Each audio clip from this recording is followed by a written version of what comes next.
பார்த்துக் கொண்டிருப்பது 24 நியூஸ் தமிழ். பாலமேட்டில் மேல்மருவத்தூர் ஆதிபராசக்தி சித்தர் பீடத்தில் ஆடிப்பூர பெருவிழா. மதுரை மாவட்டம் பாலமேடு ஸ்ரீ மேல்மருவத்தூர் ஆதிபராசக்தி சித்தர் சக்தி பீடத்தில் ஆடிப்பூர பெருவிழா நடைபெற்றது.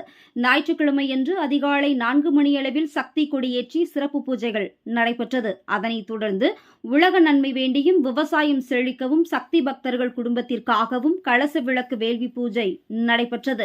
கஞ்சி களையத்துடன் பக்தர்கள் கோவிலிலிருந்து புறப்பாடாகி பஸ் நிலையம் வழியாக விளக்குத்தூண் மற்றும் பெரிய கடை வீதியாக சென்று கோவிலுக்கு திரும்பினர். கோவில் வாசலில் நின்றிருந்த சக்தி பெண்கள் கலசத்துடன் வருகை தந்த பக்தர்களுக்கு ஆரத்தி எடுத்து பூஜைகள் செய்து வரவேற்றனர்.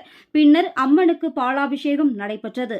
தொடர்ந்து பல வண்ண மலர்களால் அலங்காரம் செய்யப்பட்டு அம்மன் பக்தர்களுக்கு காட்சியளித்தார். இதில் 500க்கும் மேற்பட்ட பெண்கள் கலந்து கொண்டனர். அன்னதானமும் நடைபெற்றது.